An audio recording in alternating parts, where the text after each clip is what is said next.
Life has been really busy. Our eldest daughter got married.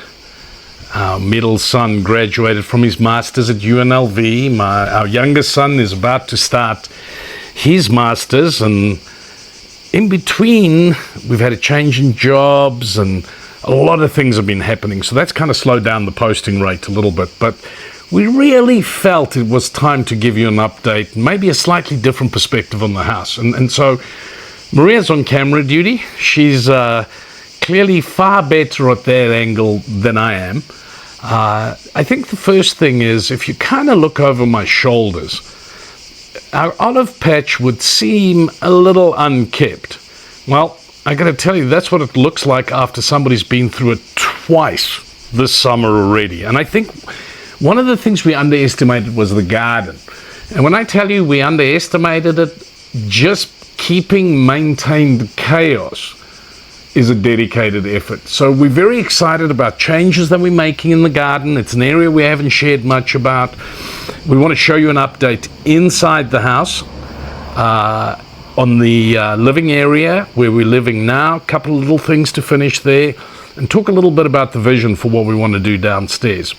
I think the best place to start this time is at the bottom of the driveway. And we'll walk through, look at the fruit trees, the olive garden, and just everything that's going on.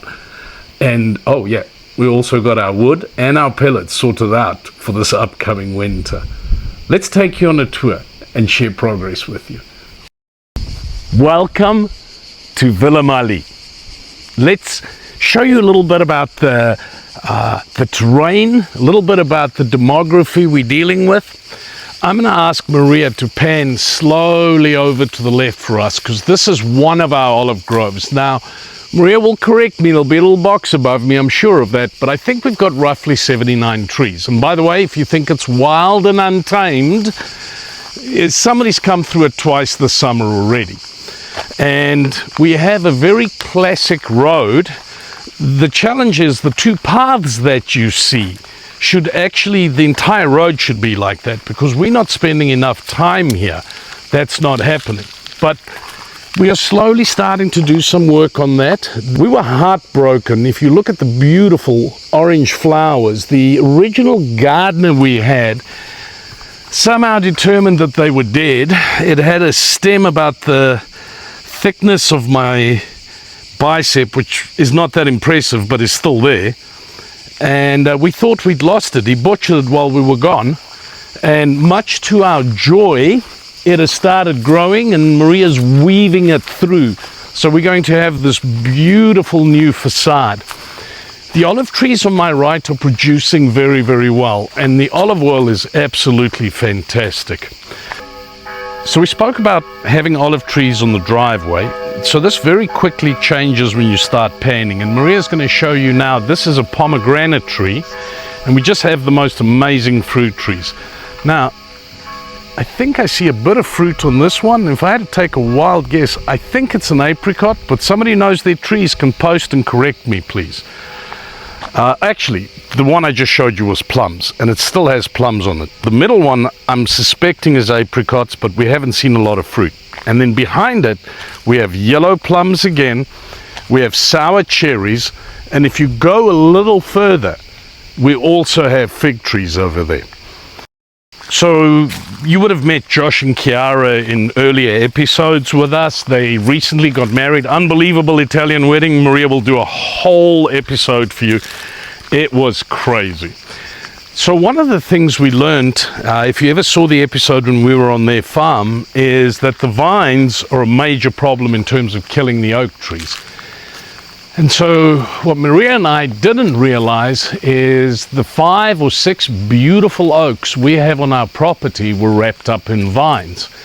And there's a whole project we had to go through where we actually had to cut the vines and then remove spaces of the vines. And if you look at the tree now, you've got this rich golden color as the vines slowly moves into the netherworld. And I will tell you, every time we come up this driveway, I can tell you the color of victory is the orangey color, the rust color that you're looking at right now. So just so excited that this oak tree's been set free. Here is a better close-up of the tree. You can actually see how the vine has damaged the tree already. We were very, very careful and spent a lot of time cutting with a fine implement to make sure we didn't damage the bark at all. But it'll give you an idea of just how this tree winds up getting wrapped up in these vines and just slowly constricted. The olive trees are fundamentally in a series of pockets running right across the property. So the area they're on, we refer to as level 1. The area we're on, we talk to as level 2. And I'm kind of thinking I want to take you up into the fruit area, which is the start of level 3, and kind of show you what we have up there. So we'll take a walk up and start the show again. So I believe the correct term for this is fantoio. I'm sure one of our Italian guests will help me on this, but this will be a fairly major project for us when we tackle it. It's an existing building. It's currently just around 100 square meters. Maria and I want to see if we can convert this into a very large single bedroom home. And it'll have a magnificent kitchen. The views will be to die for, but I'll walk you through the plan. If you're wondering what that sound of victory is, behind me is another oak tree. I'll ask Maria to actually zoom in and just give you an idea of how large the vine stem is on that. I think the stem is easily my 2 thighs put together. An interesting job when we executed. I was hanging off the tree by one arm, wondering if my insurance policy would cover this if it went sideways. But the good news again is you can see a little bit of work went in the beginning. Now we just need to maintain it. Okay. So this is the largest cluster of fruit trees we have. The rate at which things grow out here is mind-blowing for us. We had this all cleared out about 9 months ago. There are things growing here that are taller than me. It's just unbelievable how quickly it grows. We thought that we had lost the vines that were on the grapes that were originally here. But this will give you an idea of the beautiful grapes that we have. I'm fairly sure by the time we've collected all of them, if we were here for a harvest, we could give it to our good friend across the road, Senya's husband, Marco. And I think we'd probably, if we pushed it, might get 2 bottles of wine, but it'd be interesting to see.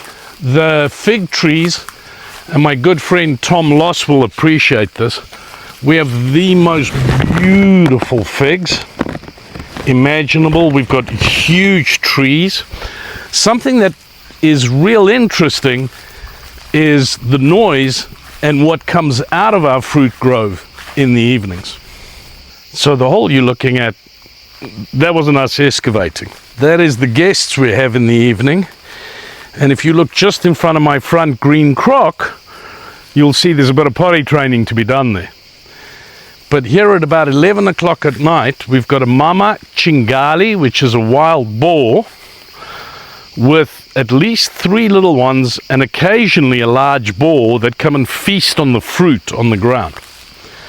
So there's no shortage of things for them to eat. We have an apple tree up here. There's just fruit up here. I'd love to say for miles. It's actually for yards. We have apricots up here.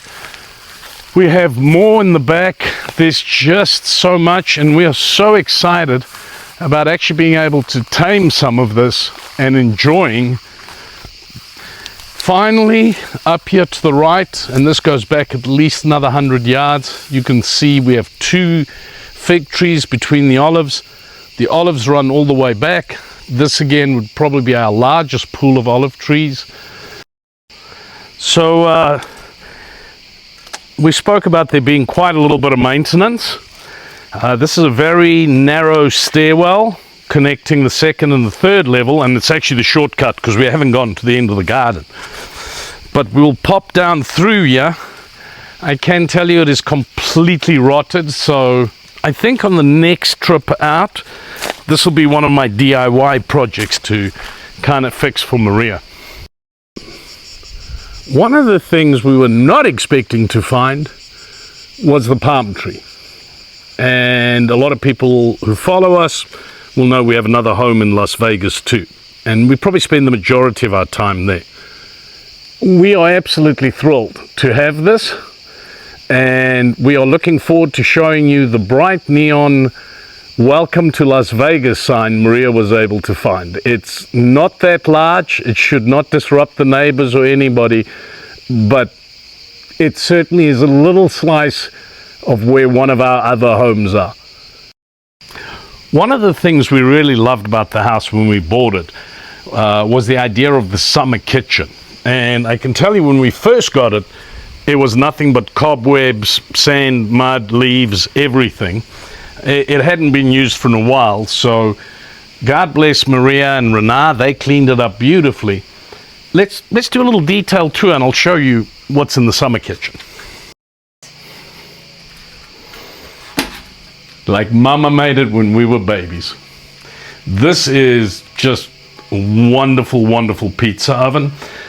Josh's father prides himself in his pizza recipe. We've got some beautiful oak wood, so we'll build a fire beneath it.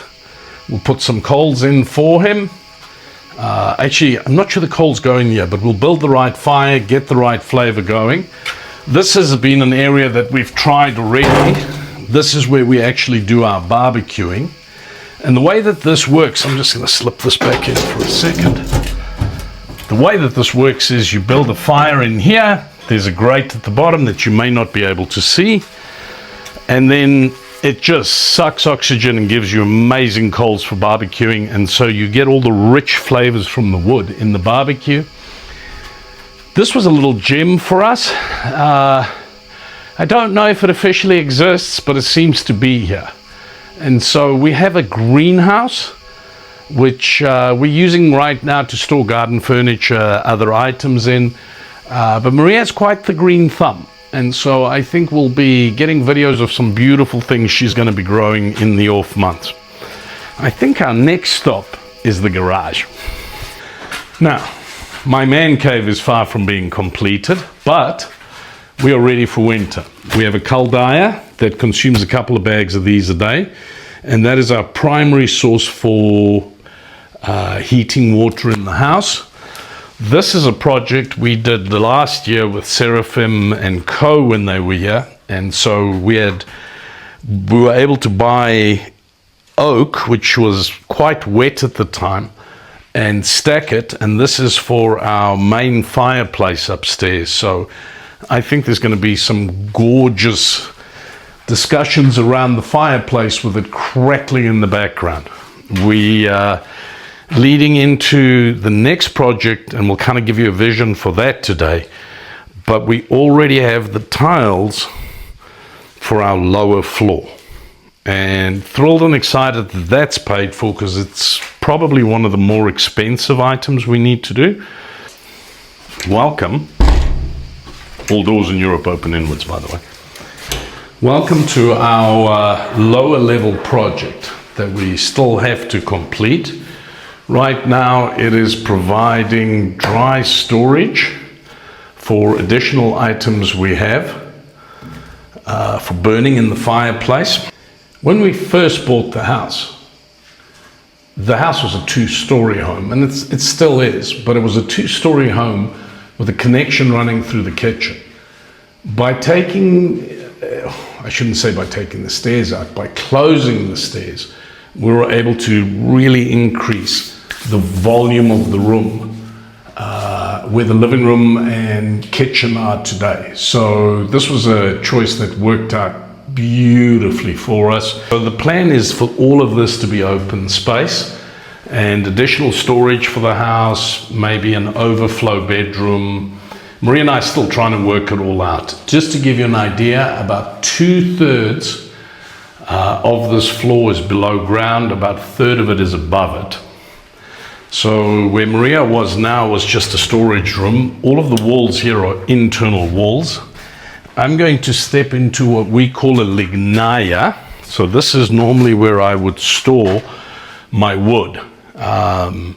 We were toying with the notion of this being a wine cellar, but then we realized we just drink the wine too quickly. There would be dead space. So the plan would be to remove all the internal walls, the lignaya, this storage area. Now, you may remember the stairs from a moment ago. These need to be moved, and they will be used as access. I think right now, just next to the oak tree that you had seen, as access between level 2 and level 3 in the garden. I do know we've got to paint it with a very special paint, and I know this is extremely heavy. So we've shown you what we want to do with the walls behind us and the stairs. This is what is called a technical room. And so this is the little beast that heats everything, and that is where hot water is actually stored for the entire house, the radiator system, everything else. And we went pretty much top of the line on that, no regrets on that.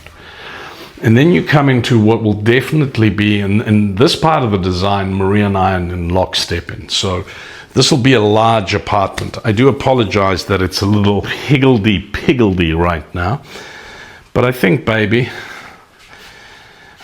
something which I have found very curious is the fluffy beast on the top that we seem to have inherited. It was homeless when we got it, and I'm hoping to return it to that homeless state quickly. So there's another kitchen downstairs. Maria and I are going to take everything out, the tiles, everything. There's a debate around exactly where everything would be, but I think the fundamentals are, if you can put a washing machine and a dryer the way that we've already staggered them, then have a wash basin here. Potentially we'll come around the corner, there'll be a dishwasher over here, there'll be a stove over here, and then this area where it runs all the way up to the roof. So we want to optimize the light. This is probably going to be refrigerator space, and then everything else will just be a counter all the way through. We do have a plan down the road to join the living area upstairs with this living area. If we did it, our only option would be to do an outside stairwell that would be glass and steel, and then it would connect here up into our living space upstairs. So kitchen done. I'm now standing where the dining room table would be, and we think that we'll put a sectional or a couple of couches and chairs in. The fireplace, as we mentioned, is great. And then I think a large screen TV over here, and you'd be able to watch whether you're in the kitchen, at the dining, or sitting out here and still enjoy the fireplace. The master suite, which we delighted about, very similar concept to upstairs. They've done a great job of splitting living space and then your sleeping and personal space. So the suite has its own door into the suite. This is the bathroom, and I've got to be honest, I've got to apologize. It is wild down here. I'm not going to let everybody in, but this is one of the larger bathrooms. On the left-hand side, we have a very large shower. Behind me, there's a bath. That Maria and I we had a long conversation. We're going to keep the shower and the bath. We think that if there's little people, they'll need a place to at least bath when they're here. Same thing, this room will go completely back to the bare walls. The joy with doing this renovation is literally everything is in the spot where we want it. So this is very cosmetic rather than moving drain pipes and everything else that's associated with it. Now, the master bedroom is going to be a little bit of heavy lifting, and baby, just remember there's a step. So we found this amazing furniture down here. It's not our style. We don't really want to keep it, and I think the only way to get it out of here is firewood. We haven't exhausted all our options, but we really are trying to find a way to save this and not smash it up. The bed will be below the window.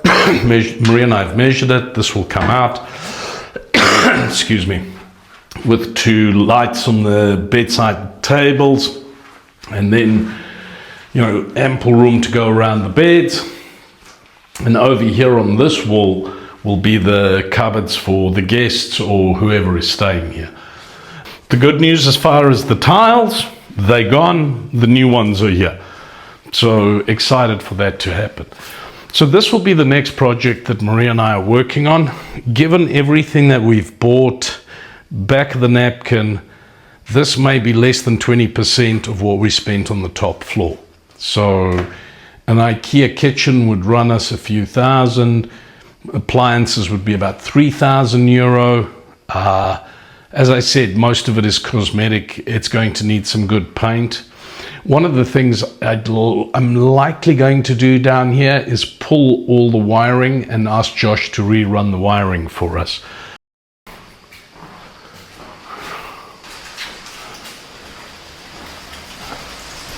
So we spoke about just how wild the garden's been. This area's been mowed regularly. Huge plans for what we want to do. I'd like this all to be a flat terrace. We'd have to raise the height of the wall slightly. These vines are so hardy we could build the wall on top of them and they'd still thrive. So that covers most of what's been happening outside. Like I said, it is a maintenance project at the most basic level. So the terrazzo just has been the gift that keeps on giving for us. This is probably the area after the kitchen and the living room that gets the most use. So Maria's done an incredible job with the terrazzo. I would say the bedrooms right now fundamentally are used for sleeping, and that's about it. We've put in a 4-seater dining that works really well. The views from up here are just breathtaking, absolutely breathtaking. Maria prefers them in the day. I find them unbelievable at night. We've dropped the couches in. We're looking forward to having a larger group here so we can pressure test this. So let's pop into the house. I think I might have to turn on a couple of lights, so I apologize if there's a change on the camera. I'm still learning where all the lights are. So the first thing here is we originally bought the chairs, everything, built it up off the floor. I think what's been exciting for me is putting up the curtain rails. It's just made this room so cozy. And Maria's just done a marvelous job with the colors. Next we'll get into pillows, so you'll see a theme of green and brown, a lot of really warm colors throughout the whole house. We finally added the coat rack, which we're just over the moon about, and then additional storage right behind the door. So some fairly strict rules about no shoes in the house, everybody. So we spoke about how the living spaces really come together. The kitchen also has had a number of small upgrades to it. First of all, Claire now has her own private apartment. When we were downstairs, we were looking at how the first story and second story had been separated. By doing that, we were able to do all the built-in cupboards that we wanted. And we spoke about how much time we spend in this room. So the kitchen is large, but most of the cabinetry is fully utilized. We've gone ahead, Maria's done a great job of this. We just wanted to install some under-counter lights, which is marvelous at night. We had to make quite a few changes. The original lights we ordered just didn't work out. It's sadly one of those things, but I think the kitchen downstairs is going to be delighted to inherit them. So this one had to be rebalanced, new bar had to be put in. Still a little 1 or 2 cosmetic things we want to do.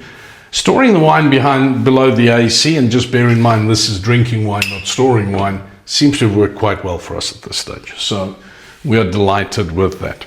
And then the table has turned out to be a real hit in terms of the number of people that we have.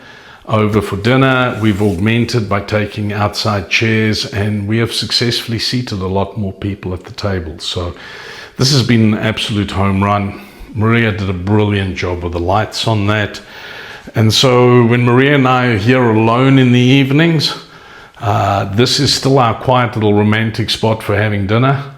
And we'll have our dinner, we'll watch maybe a little tennis on TV or a show on TV, but the space has worked out really well for us. Really, really well. The flow of this house is amazing. You can actually be in the kitchen, have somebody in the lounge, and there still seems to be a connection between them. And so the flow between the terrazzo and the living space is also amazing. What I love about this house is the flow. So we spoke about the flow between the different areas, but what they've been able to do is keep the flow with the living and the sleeping quarters. But if you need to separate or break that flow, you can do it very, very well. And so we've done a couple of things around here. One of the things we did was automate the lighting in the passages. So if you get up in the evening and you need to find a bathroom, you are fine. This room we are delighted with. I'll be candid with you. I think we are very, very close to this room being finalized. As I sit here with my gardening jeans, and I know Maria will kill me, we found an artist in England who loves to paint little dogs and do them that way. And so we just loved the one they did, and we kind of call that the Cleo painting. And then we've added curtains here to make the room just so much more warm, not from a temperature, but warm from a touch perspective. And it's fabulous in the evenings because it means you can leave the blinds open the windows on the cooler nights, and just take in the fresh air. Above the bed is Maria, it's not a Domo, but I believe it's the upper church at Assisi. Beautiful room. I think Maria and I have eyed this one a couple of times and gone, you know what, this would make a great master. So if you come and stay with us, this is a suite area also.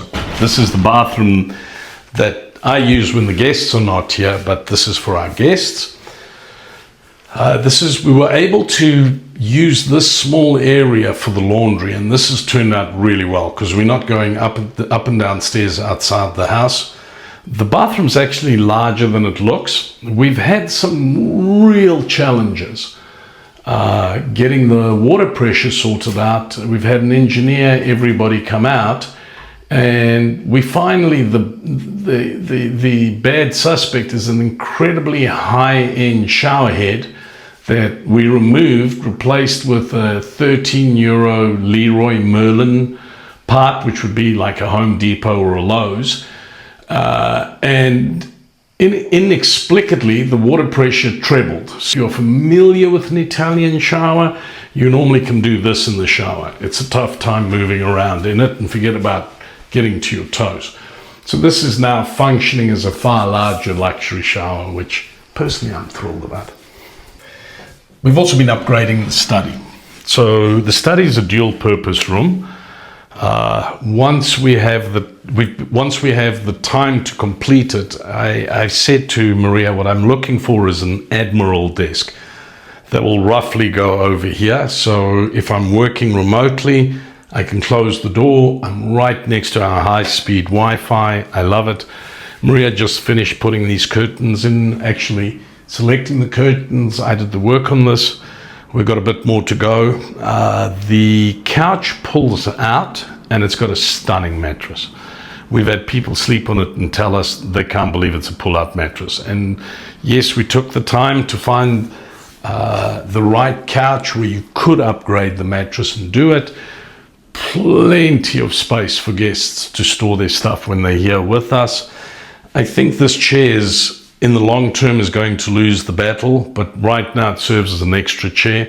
I think as soon as the desks end, it'll really help us determine what the rest of the furniture for this room will look like. But as a multi-purpose space, it serves us well, really well.